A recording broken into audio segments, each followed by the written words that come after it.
Okay, everyone, this is going to be a quick YouTube video because I'm actually going on vacation tomorrow, so I won't have time to, put something fancy together by Wednesday.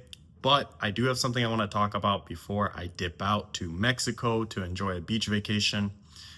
I was listening to a podcast the other day, and the guy I was listening to said something very interesting. It was a different perspective than what I've ever heard before.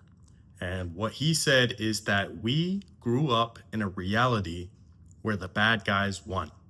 That means politically, socially, doesn't matter. We grew up in a reality where the bad guys won.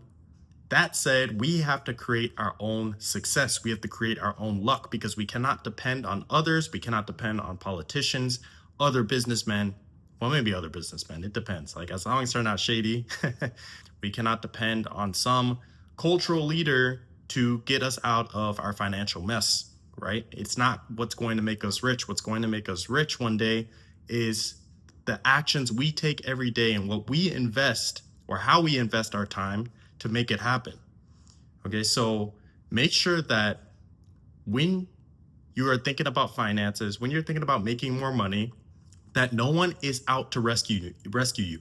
No one is out to save your ass, right?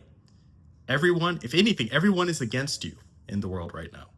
Okay? Everybody is doing things in their best interest. And that's exactly what you need to do. If I'm honest with you, once you make it, once you earned enough money, then I'd highly advise, if you are a child of God or whatever you believe in, I highly advise that you give back, right? You help others go through struggles. Be that one person, be that one exception to the rule where you actually do give back, you actually do pull somebody up, right, with you.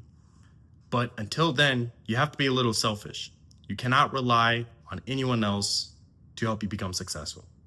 End of story, okay? That was just a quick little rant I had just based on a podcast I listened to the other day. I really love that perspective because once you see the world in that way, you know that it's not all positive and sunshine. And it's not at all. It's the contrary, right? We just don't have anybody who's going to save us. It doesn't matter what extreme you go to, you're going to be effed either way. Doesn't matter. So do your thing. All right, just do your thing.